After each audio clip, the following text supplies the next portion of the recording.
Hi folks, it's John from lastchanceautorestore.com. I'd like to share with you another update. This is the Factory 5 Racing Cobra Roadster. So this is a Mark III. A lot of people ask about what's the difference between a Mark III and a Mark IV. It's extremely subtle. Mark III obviously is an earlier generation, Mark IV being newer. The Mark III, the easiest way to tell is that roll bar. If it's equipped with a roll bar in the back, protection bar, the tubing is much wider or larger diameter in a Mark III than it is in a Mark IV. The bodies are very, very similar. So this car in particular, if you've been following along, we found some concerns on the bottom side of the car. We had on the previous video, we had the car all the way up on the hoist. We had dropped down the gas tank. We had shared with you some of the wiring issues that were underneath, and a lot of limitation or restriction on the fuel. So they had basically all kinds of different fittings. They had a Mustang donor gas tank, which most people do. But what they should have done, in my opinion, is just upgraded the fuel pump capacity and the fittings, and then the lines themselves, because the delivery system for the fuel is just much more efficient. So essentially this car, not to pick it apart, it was a very, very pretty car, but I think whoever assembled it, they cut as many corners as they could. So my impression when you see this, just the way it's been built, I gotta be careful how I say this because I don't want to offend people, but Factory 5 Racing markets these vehicles as a car that you can build by yourself in your garage. And for the most part, yes, you can.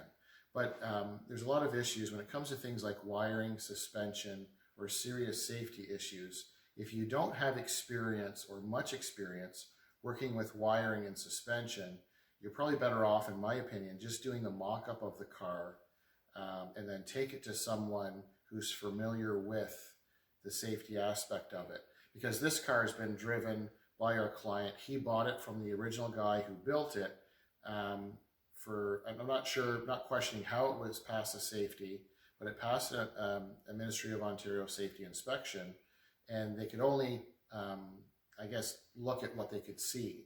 But then once you drop the gas tank and you see the wiring, and then you see bare ground wires and live wires that are frayed, just because they're not through grommets and they don't have passageways through in a correct location, you don't necessarily see that when you're doing a safety inspection, when you're talking about brakes, tires, steering, and exhaust.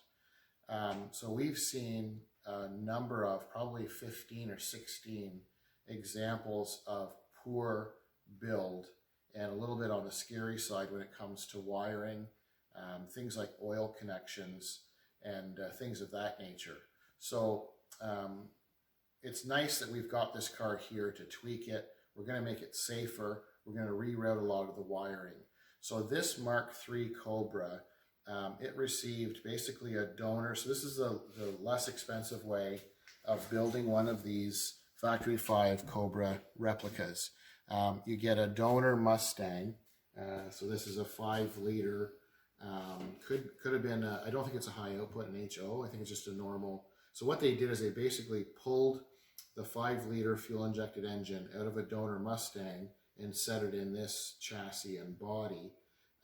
They have the donor harness, so someone took the harness out of the Mustang and then routed the wiring, but they've got a lot of excessive wire, a lot of frayed wires, and then when it came to routing through, you can see right now we've got some items removed here. So basically we've taken that side panel off to gain a little more access and to kind of clean up these wires, but they ran a lot of the wiring up above, and part of the harness is designed to go down below to come up for the starter, and they had it coming across. And then in the back part of the firewall, I don't think you'll be, oh yeah, I guess you can see it. So there's a bunch of wires here. So this is your firewall behind the driver. Okay, so you got your steering wheel obviously on that side. And then you have all these aluminum pieces that Factory 5 supplies you. But then when you look down here, you can see there's a little bit of a hole that the Half Moon they cut in the bottom. But see all these wires, there's no grommets. This plate here see this wire sticking out. Hopefully you can see that. Those wires just have a little bit of electrical tape on them, but they're actually pinched and rubbing up against between these two sharp edges. So that should have its own opening. It should have a protective grommet around all the sharp edges, and then that should all be in conduit because you've got all these wires. So the main harness coming through and setting everything up here is being pinched and coming through those two sharp pieces of metal. We've got excessive wires pretty much everywhere. So you see we're just basically sorting through them all. We've got them all labeled. And then we're going to just tidy everything up because it's far too much. We've got a main power wire here that's just dangling underneath or in behind. And then you've got these wires here that somebody's trimmed and they've got some shrink wrap on, but they just kind of curled them around if they're longer. So these Cobras are a smaller car than the Mustang, so you've got longer wiring harness. And to do it properly, in my opinion, you would run the harness. We want to hide as much of it as we can. So we're going to basically go, instead of being here in the engine bay, we're going to go in between the inner and outer fenders. We'll clamp everything. We'll have it all in conduit, but then we'll shorten whatever wires need to be shortened. We'll make sure they're shrink wrapped. There's no pinching going on because with the wiring we've seen so far in the back, underneath the dash, around the ignition system and down by the starter, we had about 5 areas where the wires are bare. So the sheathing on the outside is no longer protected. The plastic is rubbed off, or the coating, and you got bare wires sticking out. And then here's an example here. You've got wires that are really long, and instead of shortening them and putting them in conduit, they just zip tied stuff. So you've got, it's just sloppy looking. Now don't get me wrong, if you're doing it at home and you know, you set the motor in and you want to set the wiring up and you want to fire it up and hear it run and get that excitement and road test, that's great. But for long term, as this car gets more miles or kilometers on it, that's when all the little gremlins are going to start. You're going to get shortened wiring and you get electrical fires and all that kind of scary stuff. So we really don't like the way it's been done. So we're going to tidy it up and make it safer. And then we'll make it nice and clean looking while we're at it. So you'll notice the engine, what we did, it's got a fantastic supercharger set up on it. But in its present state, this was detuned to its lowest setting. It didn't have, this just has stock injectors in it.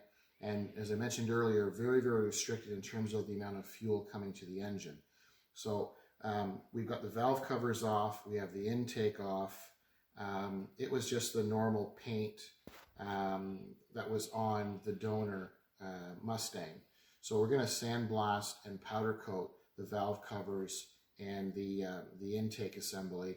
And then there's a Cobra plate that we're going to kind of detail and powder coat because we do that all in-house. So while the guys are working on making the wiring correct and safe, I'll be working on the sandblasting and the powder coating, the detail work. And then once that's done, we'll share with you in another video that a lot of oil leaks. So the valve covers were leaking. And if we come to the front here, we're going to change this whole idea, this whole setup. So hopefully it shows up in the video. So there's an aftermarket fitting here and assembly that's been bolted to the front frame. You can see there's a large amount of oil that's been leaking. So hopefully that comes up in the video. You can see the ring. So the bottom side of the oil filter has a whole bunch of engine oil that's floating in there or sitting there. And then what they're relying on, if you can see the fittings, these are just normal gear clamps for a supply and return for a filter for the supercharger. And that's not high pressure. And you can see it's frayed here where it's fit. So we've got a tremendous amount of oil leaking, and we don't have the proper fittings. These should be high compression fittings. You don't rely on gear clamps, and you couldn't really see that because it's kind of buried on the bottom side. And once we remove some of the shrapnel out of the way, we're able to find that's the main leak. So we've got leaking on both valve covers, and then we have this set up. So we're going to eliminate that.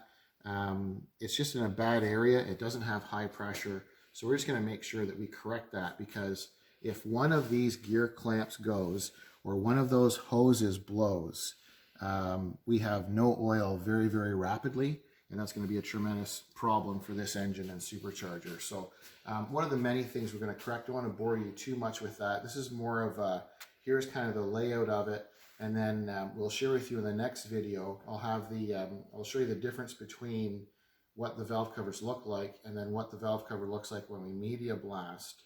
And then obviously after that, we'll show you with it powder coated. So this is the Factory 5 Racing Cobra Roadster. It's a Mark III. I thank you for watching. I'm John from lastchanceautorestore.com.